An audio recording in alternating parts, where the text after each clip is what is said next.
মানুষ বলতেছে আপনি অবৈধ স্থাপনা মানে ভাঙবে না, যারা কাজ করছে থেকে যাবে, মার্কেটগুলো ফোরলেন নিয়েও না ফোরলেন নিয়ে এটা ধোঁয়াশা তৈরি আর কিছু নাই। এখন একজন ওই গাছতলায় বসে একটা কথা বললে কি সেটা গ্রান্টেড হবে নাকি? এটা তো বিষয়টা হচ্ছে সেনাবাহিনী হচ্ছে একটা ব্র্যান্ড, এটা তো আমরা জানি, তাই না? তো রাস্তার যতটুকু প্রয়োজন হবে ততটুকু তো ওনারা নিবেই, এখানে বিভ্রান্তি অর্থ কিছু নাই। যতটুকু রাস্তা করার জন্য প্রয়োজন ততটুকু ওনারা নিবেই। এখানে তো আপনি আমি বা অন্য কেউ এসে তো খেতে পারবে না, এটা তো রুলস, তাই না? তো এখানে তো আপনার বিভ্রান্তি আর কিছু নাই, শুধু কথা তৈরি করার কারো প্রয়োজন নাই। যেখানে প্রয়োজন যদি অন্য কোনো কিছু পান সেটা বলা যাবে, কিন্তু এরকম কোনো কথা কান যাওয়ার সুযোগ নেই। আর উন্নয়নের কথা এটা বললেন, নদী ভাঙন আমাদের একটা বিরাট সমস্যা। মাননীয় প্রধানমন্ত্রী আমাদেরকে 302 কোটি টাকার প্রকল্প যেটা দিয়েছে সেটা আপনারা দেখেছেন, মল্লিকপুর, ঘাগা, তারপরে হচ্ছে আপনার শালনগরের হচ্ছে আপনার কয়েকটি জায়গায় কাজ হয়েছে।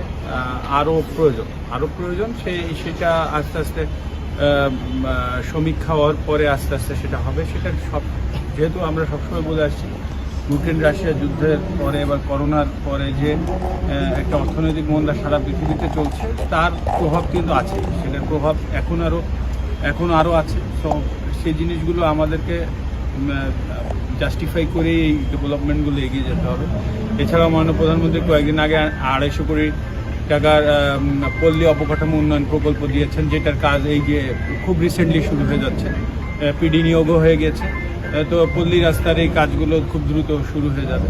এছাড়াও আমাদের আরও কাজ আছে যেগুলো হয়তো বা আপনারা দেখেন, ফোরলেনের কথা তো বললাম, 250 বেডের হসপিটালের কাজও আশা করছি ইনশাল্লাহ জুন জুলাইতে হ্যান্ড ওভার হওয়ার কথা। লোহাগড়া 50 বেডের হসপিটাল অলরেডি চালু হয়ে গেছে, কিছু প্রশাসনিক অনুমোদনটা বাকি আছে হয়তো, এরকম কিছু জায়গায় আটকে আছে। আইটি পার্কের কাজও শুরু হয়ে গেছে। সো উন্নয়ন প্রকল্পের কাজ চলবে।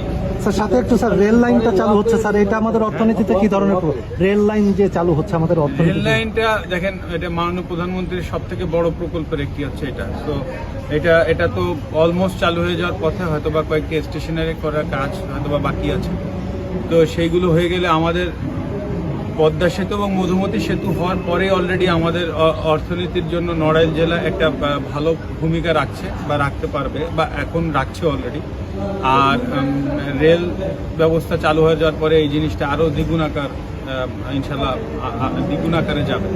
তো সব কিছু মিলিয়ে তো সব কিছু ভালো যাচ্ছে আলহামদুলিল্লাহ। এভাবে চলতে থাকলে, তবে যে জিনিসটা ইম্পর্টেন্ট সেটা হচ্ছে যেটা বললাম, যে এটা একদিনের বিষয় না যে আপনি রাতারাতি এগুলো চেঞ্জ করে ফেলবেন। আজকে এগুলো সময়ের ব্যাপার, কিছুটা ধৈর্য রাখতে হবে। আর আমি সবসময় বলেছি যে আমি সর্বক্ষণই এইসব নিয়েই ব্যস্ত থাকি এবং এটা নিয়েই কাজ করার চেষ্টা করছি, যে কোন জায়গায় কাজ করলে নড়াইলবাসী ভালো থাকবে। তো সেই চেষ্টা আমি চালিয়ে যাচ্ছি এবং সমস্ত মন্ত্রী পরিষদের মন্ত্রী মহোদয়, সচিব মহোদয় থেকে শুরু করে আমাদের নড়াইল জেলার জেলা প্রশাসক মহোদয় আছেন, পুলিশ সুপার মহোদয় আইন শৃঙ্খলা দেখছেন, সব কিছু মিলিয়ে এবং মাননীয় প্রধানমন্ত্রীর দিক নির্দেশনা এগিয়ে যাচ্ছে। তো ইনশাল্লাহ এটা এগিয়ে যাবে। এগুলো এটা আগে হচ্ছে বাঁধ দিতে হবে, যে ওয়াকওয়ে হলে হবে না, আগে বাঁধ হতে হবে। চিত্রানদীতেও কিছু ভাঙন, কিছু জায়গায় আপনারা জানেন নিশ্চয়ই, কিছু জায়গায় ভাঙন হচ্ছে, তারপরে চর পড়ে গেছে। আগেই তো আপনি ওয়াকওয়ে করলে হবে না, ওইটা হচ্ছে প্রজেক্ট আকারে আমরা চেষ্টা করতে হবে। যে প্রকল্প এখনো নেওয়া হয়নি, শুধু মিথ্যা কথা বলে লাভ নেই, কারণ যেটা আগেও বললাম যে এখানে অর্থনৈতিক মন্দার একটা বিষয় রয়েছে, চাইলেই এত বড় প্রজেক্ট হুট করে নেওয়া সম্ভব হচ্ছে না। তো এটা প্রকল্প যদি করতে হয়, আগে করতে হবে হচ্ছে নদী খনন। কিছু জায়গায় যে চরগুলো আছে, নদী খনন করে সেখানে বাঁধ হওয়ার পরে দেন হচ্ছে আপনার ওয়াকওয়ে করতে হবে। তো এটা একটু লেন্থি প্রসেস আছে। আর একটা বিষয় হচ্ছে যেটা আমাদের পৌরসভার ভিতরে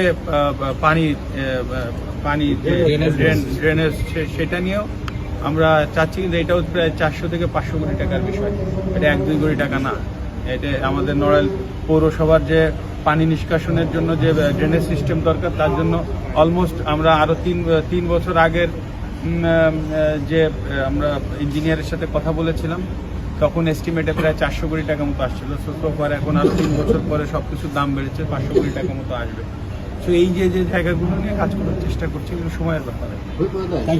নড়াইল শহরে যে লেন 4 লেনের রাস্তা এটা কি কোথাও চওড়া কোথাও শুধু এরকম বিষয় না আগে মাপবেন, আপনাদের লোক নিয়ে যে মাপতে হবে, মাপে তারপরে বলবো। থ্যাংক ইউ যেভাবে টেন্ডার সেভাবে মাপবেন।